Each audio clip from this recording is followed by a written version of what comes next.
لخشيته وانقاد كل عظيم لعظمته فلك الحمد متواترا متسقا ومتواليا مستوسقا وصلواته على رسوله أبدا وسلامه دائما سرمدا. اللهم اجعل أول يومي هذا صلاحا وأوسطه فلاحا وآخره نجاحا، وأعوذ بك من يوم أوله فزاع وأوسطه جزاع وآخره وجاع. اللهم إني أستغفرك لكل نذر نذرت وكل وعد وعدت وكل عهد عاهدت ثم لم أفلك به، وأسألك في مظالم عبادك عندي. فأيما عبد من عبيدك أو أمة من إمائك كانت له قبلي مظلمة ظلمتها إياه في نفسي أو في عرضي أو في ماله أو في أهله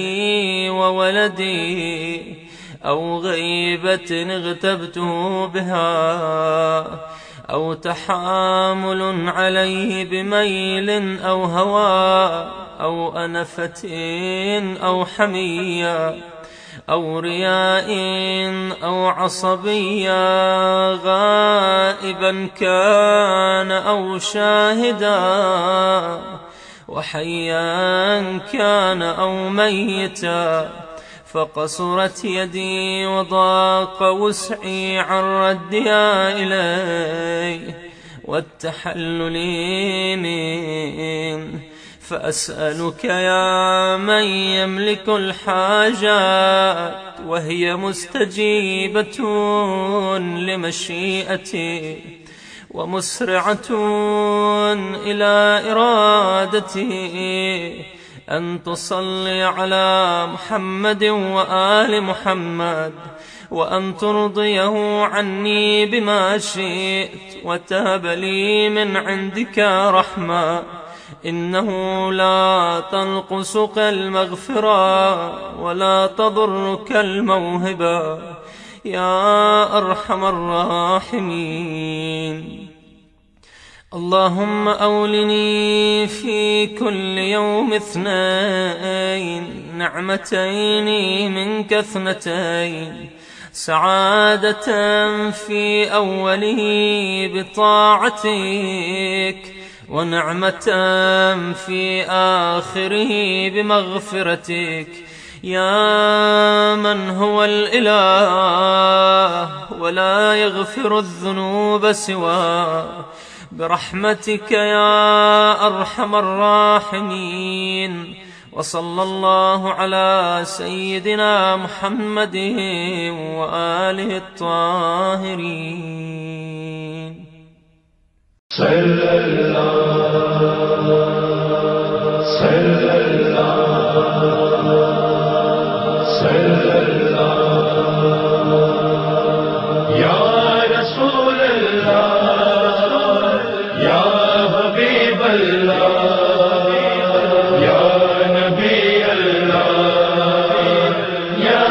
رسول الله صلوا عليه وآله صلوا عليه وآله بلغ العلا بكماله كشف الدجى بجماله حسن جميع خصاله صلوا عليه وآله صلوا عليه وآله يا رسول الله يا حبيب الله يا نبي الله يا رسول الله. زمین نبی کی زمانہ نبی کا یہ ساری خدائی خزانہ نبی کا. زمین نبی کی زمانہ نبی کا یہ ساری خدائی خزانہ نبی کا. صلی اللہ علیہ وسلم صلی اللہ علیہ وسلم نہ بھولے گا تیری صدا کو زمانہ اتر کر فلک سے زمیں پر وہ آنا. وہ مکے کی گلیوں میں خون میں نہانا، وہ وزن رسالت اٹھانا نبی کا. زمین نبی کی زمانہ نبی کا یہ ساری خدائی خزانہ نبی کا. صلی اللہ علیہ وسلم صلی اللہ علیہ وسلم وہ بندوں کو اپنے خدا سے ملا کر سلیقہ ہمیں بندگی کا سکھا کر، جو تھے درمیان ان بتوں کو ہٹا کر خدا کا ہی سجدہ کرانا نبی کا. زمین نبی کی زمانہ نبی کا یہ ساری خدائی خزانہ نبی کا. صلی اللہ علیہ وسلم صلی اللہ علیہ وسلم خدا جس سے دیکھے نبی وہ بصارت، سنے جس سے خالق نبی وہ سماعت. مشیت خدا کی نبی کی مشیت ارادہ خدا کا ارادہ نبی کا زمین نبی کی زمانہ نبی کا یہ ساری خدائی خزانہ نبی کا صلی اللہ علیہ وسلم صلی اللہ علیہ وسلم سلام ان پہ جو ہے زمانے پہ سایہ کہ ان میں خدا نے ہے خود کو بسایا حسین و حسن ہو علی ہو کہ زہرا نبی کی طرح ہے گھرانہ نبی کا زمین نبی کی زمانہ نبی کا یہ ساری خدائی خزانہ نبی کا صلی اللہ علیہ وسلم صلی اللہ علیہ وسلم یہ مژدہ سنے ہم سے اقوام عالم کہ اب وقت شاید بہت رہ گیا کم کہ آئے سوار اس میں ہو جائیں اب ہم سفینہ ہوا ہے روانہ نبی کا زمین نبی کی زمانہ نبی کا یہ ساری خدائی خزانہ نبی کا صلی اللہ علیہ وسلم صلی اللہ علیہ وسلم ہے نالین سرور نوید اور سرور غلام خدیجہ نبی کے ہیں نوکر دعا ہے یہ ان کی جو ہو روز محشر تو ان پر بھی ہو شامیانہ نبی کا زمین نبی کی زمانہ نبی کا یہ ساری خدائی خزانہ نبی کا صلی اللہ علیہ وسلم صلی اللہ علیہ وسلم جی ناظرین، آپ کی خدمت میں دعا اور ہدیہ عقیدت پیش کیا گیا. امید ہے کہ آپ کو ہدیہ عقیدت کا آج بھی پسند آیا ہوگا کلام. اور ہدایت کی بات ہوتی ہے ہمارا پہلا سیگمنٹ جو ہوتا ہے اس پہلے آور کا، تو آپ جانتے ہیں کہ ہدایت کی بات کے لیے ہم ہمیشہ علی بھائی کی طرف جاتے ہیں، تو چلتے ہیں علی بھائی کی طرف. جی ناظرین، تو آپ کو ہدایت کی بات میں خوش آمدید کہتے ہیں. اور نماز کی ٹائمنگ جو ہے وہ آپ نوٹ فرما لیجئے. آج ظہرین ہوگی 1:07 اور مغربین انجام پائے گی 9:12 اور کل فجر انشاءاللہ ہوگی 3:20. تو یہ تو تھی نماز کی ٹائمنگ. اور اس کے بعد شروع کریں گے نبی کریم صلی اللہ علیہ وآلہ وسلم کی ذات گرامی سے. آپ فرماتے ہیں کہ ایک وقت آنے والا ہے کہ جب لوگ نیکی پہ شرم اور گناہ پر فخر کریں گے. اللہ اکبر.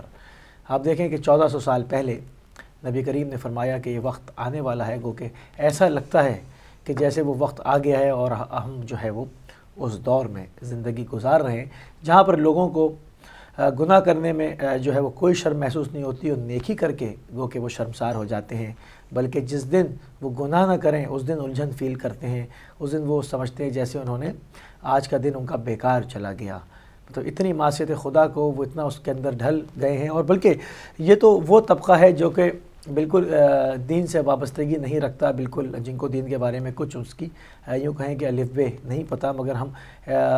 بعض ایسے لوگوں کو جو کہ خاصے متدین بھی نظر آتے ہیں، دیندار بھی ہوتے ہیں اور دین میں انٹرسٹ بھی لیتے ہیں اور دین کے جو مختلف ایونٹس ہوتے ہیں اس میں نظر بھی آتے ہیں، مگر ہم اگر ان کو بھی دیکھتے ہیں تو ہمیں ایک اور پرابلم نظر آتی ہے کہ وہ اچھائی اور برائی کو ایک نگاہ سے دیکھ رہے ہیں۔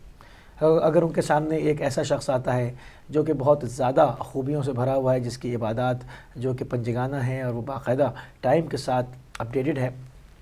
تو اس کو بھی اچھا کہتے ہیں، اور اگر کوئی ایسا شخص جس کا دین سے کوئی واسطہ نہ ہو اور وہ کھلا فجور کر رہا ہو تو ان کو اس سے بھی کوئی پرابلم نہیں ہوتی، یعنی کہ وہ اپنی نگاہ میں دونوں کو برابر رکھتے ہیں۔ تو یہ ایک بہت بڑا کینسر ہے معاشرے کے اندر، جس میں ہمیں باقاعدہ کام کرنا ہوگا، ہم نے اس کو بڑی سنجیدگی سے دیکھنا ہوگا کہ ہم کہیں پر بعض دفعہ اس کرائٹیریا کا سامنا تو نہیں کر رہے، کہیں ہماری نگاہ بھی ایسی تو نہیں پڑ لی۔ ان چیزوں کو ہم نے بار بار اپنی زندگی میں غور و فکر ان چیزوں کے اوپر کرنی ہوگی۔ آگے چلتے ہیں۔ امیر المومنین حضرت علی بن ابی طالب علیہ السلام آپ فرماتے ہیں، زندگی میں اگر برا وقت نہ آتا تو اپنوں میں چھپے ہوئے غیر اور غیروں میں چھپے ہوئے اپنے کبھی ظاہر نہ ہوتے۔ سبحان اللہ۔ آپ دیکھیں کہ جب انسان کے پاس بہت مال و ثروت ہوتی ہے یا اس کا جاہ و حشم ہوتا ہے، کوئی اسٹیٹس ہوتا ہے، یا تو وہ بزنس مین ہے یا کوئی بہت اچھی پوزیشن پہ وہ پروفیشنل جاب کر رہا ہوتا ہے، تو اس کو اندازہ نہیں ہوتا کہ میرے ارد گرد ملنے والوں میں مخلص کون ہے، کیونکہ بہت سارے لوگ لالچ میں، بہت سارے لوگ اسٹیٹس کے بھوکے ہوتے ہیں، تو وہ اس کے گرد جمع رہتے ہیں، مگر جب اس کے اوپر کوئی مصیبت پڑتی ہے تو پھر پتہ چلتا ہے یا اس سے وہ جاہ و منصب چھوٹ جاتا ہے اور وہ ایک عام آدمی کی سطح زندگی پر یا اس سے بھی نیچے آ جاتا ہے، تب حقیقی دوست جو ہوتے ہیں، جو اگر اس نے بنائے ہیں تو وہ ساتھ رک پاتے ہیں اور باقی سب اپنا جو ہے وہ راستہ اختیار کرتے ہیں، اپنی الگ الگ منزلوں کی طرف چل دیتے ہیں، اس کو تنہا یکتا و تنہا چھوڑ کے۔ تو مولا امیر المومنین علیہ السلام اسی طرف اشارہ کر رہے ہیں کہ زندگی میں اگر برا وقت نہ آتا تو اپنوں میں چھپے ہوئے غیر اور غیروں میں چھپے ہوئے اپنے کبھی ظاہر نہ ہوتے۔ تو اسی صورت میں ظاہر ہوتے ہیں جب آپ کے اوپر جو ہے وہ کوئی مشکل گھڑی آ جائے، کوئی امتحان کا وقت آ جائے، تو معلوم ہو جاتا ہے کہ غیروں میں اپنے کون ہیں اور اپنوں میں غیر کون تھے، جن کو ہم ظاہری بات ہے جو رشتے پیدائشی طور پر ہم لے کر آئے تھے، مگر ان میں غیر کون تھے وہ فوراً ساتھ چھوڑ دیتے ہیں آپ کا۔ ایک اور قول مولا امیر المومنین علیہ السلام سے آپ فرماتے ہیں کہ مرد اگر موسیقی سنے گا، یعنی گانا بجانے کو، میوزک کو، مرد اگر موسیقی سنے گا تو اس کی غیرت ختم ہو جائے گی، اور اگر عورت موسیقی سنے گی تو اس کی شرم ختم ہو جائے گی۔ سبحان اللہ۔ ہم لوگ اس کو بہت لائٹ لیتے ہیں، گو کہ لانگ ڈرائیو پہ جا رہے ہیں تو لوگ اکثر جو ہے وہ ٹیپ آن کر دیتے ہیں، اپنا گانا سنتے ہوئے چلے جاتے ہیں، ان کو احساس نہیں ہوتا کہ وہ کیا کر رہے ہیں۔ اس کی جو روحانی بیماری ہے، مطلب جسم بیمار ہوتے ہیں تو ہمیں فوراً احساس ہوتا ہے، ہم فوراً ڈاکٹر کے پاس جاتے ہیں اور اس کی دوا لیتے ہیں اور اس کو ٹھیک کرنے کی کوشش کرتے ہیں، اس میں احتیاط بھی کرتے ہیں، جو پرہیز ڈاکٹر بتاتا ہے وہ بھی کرتے ہیں، مگر روحانی بیماریوں کا نہ تو ہمیں علم ہو پاتا ہے اور نہ ہم اس کو جو ہے سنجیدہ لیتے ہیں، بلکہ مبتلا ہوتے چلے جاتے ہیں، اور یہ بھی روحانی بیماریوں کو جنم دیتی ہے۔ مثلاً کہ انسان کی غیرت ختم ہو جائے، یہ ایک ایسی روحانی بیماری ہے کہ جس کا علاج دنیا میں کسی دوا سے نہیں کیا جا سکتا۔ آپ جائیں اور جا کے معلوم کریں، کوئی ایسا انجیکشن، کوئی ایسی میڈیسن، کوئی ایسی گولی آپ کو مل جائے جو کسی انسان میں غیرت اور حمیت کو پیدا کر دے، ایسا نہیں ہو سکے گا۔ تو پھر یہ کیا چیز ہے؟ یقیناً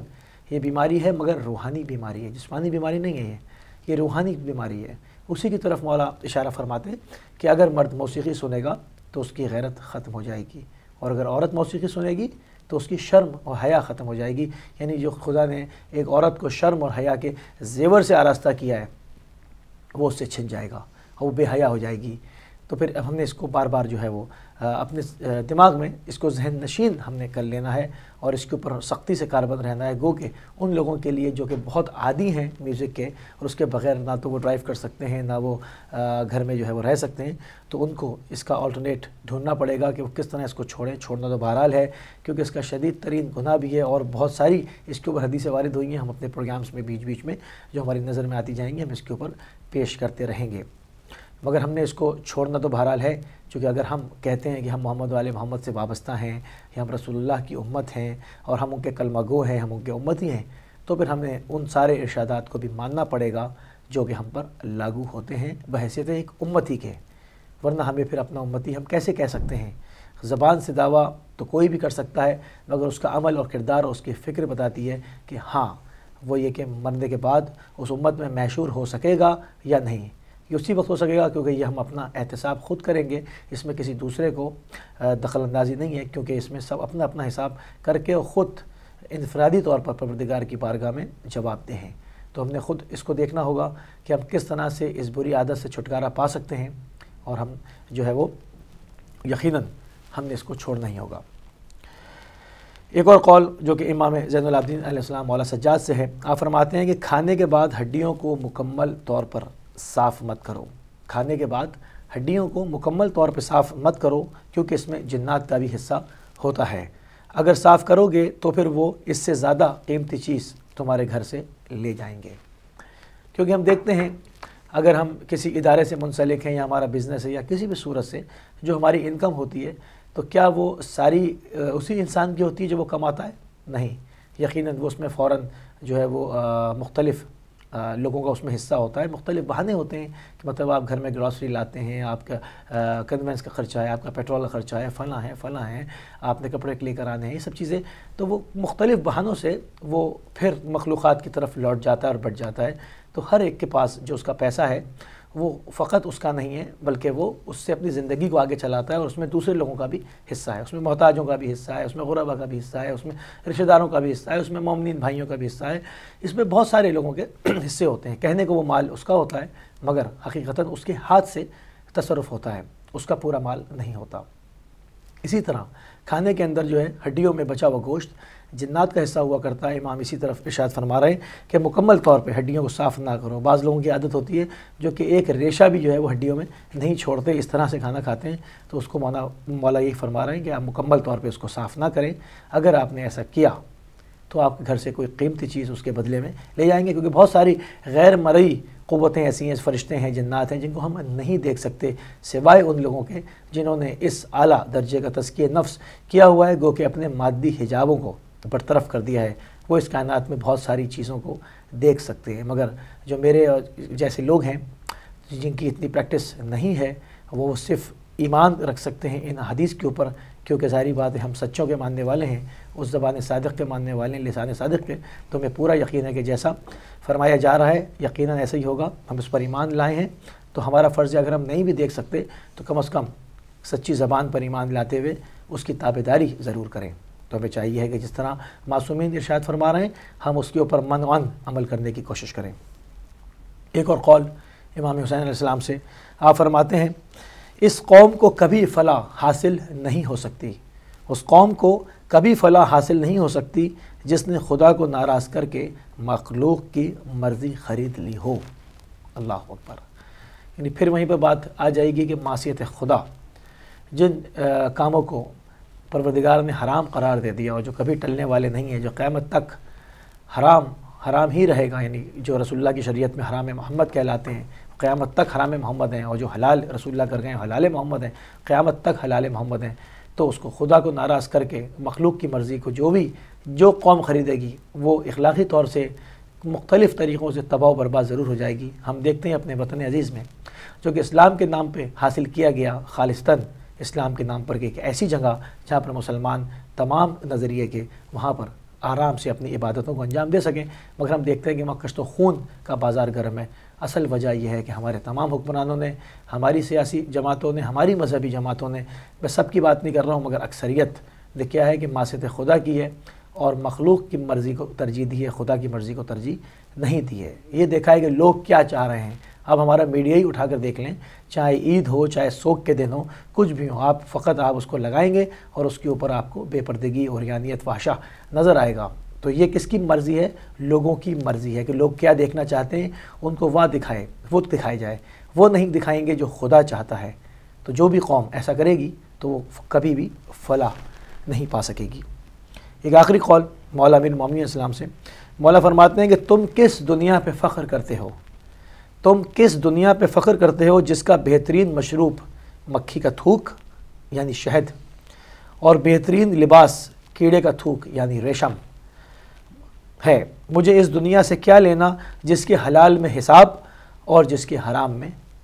عذاب ہو۔ اللہ اکبر۔ یعنی گو کہ بالکل ایسا ہی ہے کہ کلام الامام امام الکلام ہوا کرتا ہے، یعنی انسان کے بس میں نہیں ایسا کلام کرے۔ خدا کی قسم اس کو دل چاہتا ہے کہ بار بار پڑھتے رہیں، بار بار اس کو جو ہے وہ دہراتے رہیں، مگر خالی دہرانے سے عشق کے تقاضے تو شاید پورے ہو جائیں، مگر مولا جس منزل کی طرف لے کے جانا چاہ رہے ہیں وہاں نہیں پہنچ پائیں گے۔ تو ہمیں چاہیے کہ جیسا کہ اس سے ہمیں نظر آ رہا ہے کہ کچھ اشارہ ملتا ہے کہ ہمیں اس دنیا کو ترک کرنا چاہیے جس کے اندر چمک ہے، اور ایسی چمک جو کہ موت سے ٹھوکر کھانے کے بعد ہی انسان کو ہوش میں آنے دیتی ہے، تو ہمیں اس کو ترک کرنا چاہیے۔ یعنی اس کے جو بہترین مشروب ہے وہ ایک مکھی کا تھوک ہے، بہترین لباس جو ہے وہ ایک کیڑے کا تھوک ہے، اور اگر جو ہے وہ اس میں حلال سے جو استفادہ کریں گے تو وہ حساب دینا ہے، اور حرام سے کریں گے تو پروردگار کا عذاب جو ہے وہ نازل ہوگا، اس سے دوچار ہونا پڑے گا۔ تو ہمیں چاہیے اس سے اتنا حاصل کریں جس میں ہماری زندگی بغیر کسی سے مانگے ہوئے، بغیر کسی کے آگے ہاتھ پھیلائے ہوئے عزت کے ساتھ گزر جائے۔ زیادہ ہم کی جستجو میں، زیادہ کی ہوس میں جو ہے وہ ہمیں بڑے مصائب کا سامنا کرنا پڑے گا۔ پروردگار کی بارگاہ میں دعا کرتے ہیں صدقے میں محمد و آل محمد کے ان تمام ارشادات پر، ان تمام اقوال معصومین علیہم السلام پر ہمیں اور آپ کو سب کو توفیق دے کہ پروردگار ہم اس کے اوپر عمل کریں اور اپنی زندگیوں میں بہترین تبدیلی کو ایجاد کریں۔ چلیں گے سسٹر سحر کی طرف۔ جی علی بھائی، بہت شکریہ آپ کا، آپ نے ہدایت کی بات بتائی، اور یہی کہوں گی کہ اللہ تعالیٰ ہم سب کو توفیق عطا فرمائے کہ ہم سب جو ہیں ان باتوں پر عمل کر سکیں، اور بہت مشکل کام نہیں ہے یہ، ایک چھوٹی چھوٹی تبدیلی روزانہ اپنے اندر ایک چھوٹی سی تبدیلی لے کر آئیے، کچھ ہی دنوں میں ہم اپنے اندر بڑی تبدیلیاں محسوس کرنے لگیں گے، اور آپ چاہتی ہیں جب انفرادی طور پر ہمارے اندر تبدیلیاں آنے لگیں گی تو اجتماعی اور قومی اور ملی سطح پر بھی ہمارے اندر تبدیلیاں آئیں گی۔ آج بات آپ کے ساتھ ہم اپنے ٹاپک پر بھی کریں گے، اور ساتھ آپ کو آج کی جو ڈش ہے اس کے بارے میں مجھے بتانا ہے، لیکن پھر بھی آپ کو کہتی جاؤں گی کہ آج ہم ذرا ہمارا پروگرام تھوڑا سا ہٹ کر ہوگا۔ آپ سے ہمیں جو ہے وہ ہم آپ سے ریکویسٹ کر رہے ہیں، اور کل اپیل بھی کی گئی ہے آپ کے لیے، آپ کے سامنے پیش کی گئی۔ ہمارے جو علماء حضرات ہیں انہوں نے آپ کے ساتھ گفتگو بھی کی، اور ظاہر ہے آپ لوگ پسند کرتے ہیں کہ جب وہ آپ کے ساتھ بات چیت کرتے ہیں، اور یہ کنیکشن ہوتا ہے جو ہمارے اور آپ کے درمیان میں ہے، اور اس کو ہمیں جو ہے وہ مضبوط اور مزید مستحکم بنانا ہے۔ تو یہ باتیں ہم کرتے رہیں گے پروگرام کے ساتھ ساتھ آگے۔ پہلے میں آپ کو جو آج کی ڈش ہے، آج کی جو ریسیپی ہے اس کے بارے میں بتا دوں۔ آج بہت ڈفرینٹ سی ایک ریسیپی میں آپ لوگوں کے لیے لے کر آئی ہوں، امید ہے آپ لوگوں کو پسند آئے گی، اور تھوڑا سا ایک چینج بھی آ جائے گا، کیونکہ ہم زیادہ تر جو فوکس ہمارا ہوتا ہے وہ گوشت پہ یا مرغی پہ یا اس طرح کی چیزوں پہ ہوتا ہے۔ اس میں بھی آپ مرغی کی یخنی ہم استعمال کریں گے، لیکن یہ بہت ڈفرینٹ سی جو ہے تھوڑی سی ایک ڈفرینٹ سی آپ کے لیے ریسیپی ہے۔ تو آج آپ کو نام بتاؤں، سب سے پہلے میں پالک اور دہی کا سوپ بنانا آپ کو سکھاؤں گی۔ آپ نے بہت کم سنا ہوگا کہ پالک اور دہی کا بھی سوپ ہوتا ہے، لیکن ہوتا ہے، اور یہ بہت لذیذ بھی ہوتا ہے، اور بہت زیادہ فائدہ مند ہوتا ہے صحت کے لیے، اور آپ کی جو اندر جو آئرن کی کمی ہے وہ بھی اس سے کافی حد تک دور ہو سکتی ہے۔ سب سے زیادہ ہمیں پہلے جو ہے اس کے لیے ضرورت جو پڑنے والی ہے وہ مرغی کی یخنی ہم لیں گے۔ ظاہر ہے مرغی کی یخنی بنے گی مرغی کے گوشت کے ساتھ، تو مرغی کی یخنی ہم جو جس طرح بناتے ہیں گوشت ڈال کے پانی ڈال کر، اور اس کو ہم 3 کپ جو ہے وہ مرغی کی یخنی کو ہم تیار کر لیں گے۔ اس کے بعد ہم باسمتی چاول یا چاول جو بھی آپ کو اچھے لگتے ہیں جو آپ استعمال کرتے ہیں، آدھا کپ چاول کا آپ کو درکار ہوگا۔ پانی لے لیں گے ہم 1/4 کپ، اور جو ہے پانی کے بعد ہمیں کارن فلاور جو ہے وہ 1 چائے کا چمچ چاہیے۔ دہی 3 کپ لیں گے ہم، لیمو کا جوس 1 چائے کا چمچ لیں گے، انڈوں کی زردی 3 عدد، یعنی کہ 3 انڈے لے کے ہم سفیدی علیحدہ کر دیں گے، اور جو زردی ہے وہ اپنے پاس علیحدہ سے رکھ لیں گے۔ پالک کے تازہ پتے لینے ہیں۔ پالک جو ہے آپ نے فروزن استعمال نہیں کرنی، آپ نے ٹن والی استعمال نہیں کرنی، بلکہ تازہ پالک کے پتے لیں، 10 عدد پتے جو ہیں وہ آپ لے لیجئے۔ نمک مرچ حسب ذائقہ آپ کو چاہیے ہوگی۔ دوبارہ بتا دوں آپ کو انگریڈینٹس، مرغی کی یخنی 3 کپ، اور چاول جو ہیں وہ آدھا کپ، پانی 1/4 کپ، کارن فلاور 1 چائے کا چمچ، دہی 3 کپ، لیمو کا جوس 1 چائے کا چمچ، انڈوں کی زردی 3 عدد لیں گے، سفیدی علیحدہ کر لیجئے، پالک تازہ پالک کے پتے 10 عدد، اور نمک اور مرچ آپ کی اپنے ذائقے کے مطابق آپ لے سکتے ہیں۔ ترکیب اس کی اس طرح سے ہے کہ ایک بڑے پین میں آپ یخنی ڈال لیں، جو 3 کپ یخنی ہم نے مرغی کی بنائی ہے اس کو ایک بڑے پین میں ڈال لیجئے، اور اسے چولہے پر چڑھا دیں۔ اب اس میں چاول دھو کر ڈالیں اور تھوڑی دیر بوائل ہونے دیں، یعنی یخنی چڑھا دی، جب ابلنے لگے گا، گرم ہو جائے گی یخنی، تو آپ نے جو آدھا کپ چاول ہیں وہ آپ نے اس یخنی کے اندر ڈال دینے ہیں۔ جب چاول یخنی میں ابل جائیں تو آپ چولہا بند کر دیجئے، اس کو سائڈ پر رکھ دیں۔ 2 چمچ پانی میں 1 چمچ کارن فلاور مکس کر کے پیسٹ بنا لیں گے، یعنی کہ ہم نے کارن فلاور کا ایک پیسٹ جو ہے وہ بنا لینا ہے، اور ایک پین میں دہی ڈالیں اور کارن فلاور کا مکسچر ڈال کر دہی پھینٹ دیں۔ دیکھیں ہم نے جو چاول اور یخنی ہے وہ ہم نے ایک سائڈ پہ کر دی، کارن فلاور کا پانی کے ساتھ پیسٹ بنایا اور ایک پین میں دہی ڈالی اور کارن فلاور کا مکسچر ڈال کر جو ہے وہ دہی کو اچھی طرح سے پھینٹ لیا۔ اب اسی پین کو جس میں آپ نے یہ دہی اور کارن فلاور کا مکسچر ڈالا ہے، اس پین کو ہلکی آنچ پر چڑھا دیں اور دہی کو ہلکا بوائل ہونے دیں۔ اس میں چمچ جو ہے آپ برابر ہلاتی رہیں تاکہ وہ دہی جو ہے نیچے نہ لگے، کیونکہ دہی بہت جلدی جو ہے وہ پین کی سطح پر لگنے لگ جاتا ہے۔ جب دہی میں ہلکا سا ابال آ جائے تو اتار لیں اور اس میں انڈوں کی زردی جو آپ نے 3 علیحدہ کی ہیں ان کو پھینٹ ڈالیں۔ یہ انڈے اور دہی کا مکسچر جو ہے یہ یخنی میں ڈال کر اس میں لیمن جوس شامل کریں۔ انڈے اور دہی کا مکسچر یخنی میں ڈال کر اس میں لیمن جوس شامل کر لیں اور پالک کے پتے کاٹ کر ان کو بوائل کر کے نمک اور مرچ شامل کریں۔ پتوں کو ہلکا بوائل کریں تاکہ وہ صرف نرم ہو جائے اور ان کی غذائیت جو ہے وہ بھی برقرار رہے۔ اب ان پتوں کو بھی یخنی میں شامل کر لیں، یعنی کہ پتے جو ہیں وہ یخنی میں نظر آئیں گے باقاعدہ آپ کو، اور بہت خوبصورت سا ایک نہ صرف ایک رنگ بنے گا بلکہ اس کا ٹیکسچر بڑا خوبصورت ہو جائے گا اور آپ کو کھانے میں بھی بہت لذیذ لگے گا۔ پتوں کو ہلکا بوائل کریں تاکہ وہ صرف نرم ہو جائیں اور ان کی غذائیت بھی برقرار رہے۔ ان پتوں کو آپ یخنی میں شامل کر لیجئے اور سوپ جو ہے وہ پلیٹ میں سرو کریں۔ یہ سوپ غذائیت سے بھرپور ہے، بہت ہی مزیدار قسم کا سوپ بنے گا اور آپ اس کو جو ہے بہت انجوائے کریں گے۔ اور یہ ایک ڈیفرنٹ قسم کا، کہ ہم چکن کارن سوپ تو بناتے رہتے ہیں، ہم ہاٹ اینڈ ساور سوپ اور اس طرح کی بہت ساری دوسرے جو سوپ ہیں وہ بناتے رہتے ہیں، لیکن پالک اور دہی کا سوپ آپ نے بہت کم سنا ہوگا اور بہت کم ٹرائی کیا ہوگا۔ اس کا ضرور ٹرائی کیجیے، یہ ہیلتھ کے لیے بھی بہت اچھا ہے، غذائیت سے بھرپور ہے اور اس کے علاوہ ٹیسٹ میں بھی بہت اچھا ہے، اور جب آپ ٹیبل کی جو رونق ہے وہ بھی یہ بہت بڑھا دے گا۔ تو جی یہ تو تھی آج کی ڈش، اور آپ کو بتایا کہ پالک اور دہی کا سوپ کس طرح سے بنتا ہے۔ آج جو ہے ہمارا جو باقی کا پروگرام ہے وہ ٹاپک جو ہے ابھی علی بھائی آپ کو بتائیں گے، کیونکہ ٹاپک جو ہے وہ ہم آپ سے ڈسکس کریں گے، ساتھ ساتھ ہم ایک جو اپنا اپیل کا جو سلسلہ ہے وہ بھی آپ سے جاری رکھیں گے۔ جی علی بھائی آپ ذرا ناظرین کو پلیز ٹاپک جو ہے وہ بتائیے گا۔ بالکل، آج کا ہمارا ٹاپک رہے گا لبیک یا مہندی علیہ السلام، کیونکہ ہم آج گفتگو کریں گے احساس ذمہ داری کے اوپر، کیونکہ ہماری اپیل کل سے جو ہے وہ جاری و ساری ہے اور یہ اس وقت تک اپیل جاری رہے گی جب تک ہم اپنا ٹارگٹ 20,000 پاؤنڈ پورا نہیں کر لیتے، کیونکہ ابھی ہمارے پاس جو ہم نے کل اپیل کی ہے تو 5,000 پاؤنڈ الحمدللہ دیکھیں ایک شام میں جو ہے بہت، تو کیونکہ ہمارے پاس بہت سیٹلائٹس وغیرہ کے بل ہیں ساری آؤٹ اسٹینڈنگ، وہ پے کرنے ہیں، فی الفور ایمرجنسی ہے اس میں، تو اس لیے تمام پروگرامز کو اپیل کی جانب موڑ دیا گیا ہے اور ہم بھی جو ہے اس کے اوپر پوری اپیل کے ہی اوپر گفتگو کریں گے اس احساس ذمہ داری پر جو کہ ایک مومن کو متدین انسان جی علی بھائی ہم میرا خیال ہے پہلے بریک لے لیں، پھر ہم تسلی کے ساتھ جو ہے اپنے ناظرین سے بات چیت کرتے ہیں۔ تو ناظرین ہمیں جانا ہوگا ایک چھوٹی سی بریک کی طرف، بریک کے بعد آپ سے دوبارہ ملتے ہیں اور مزید گفتگو کرتے ہیں۔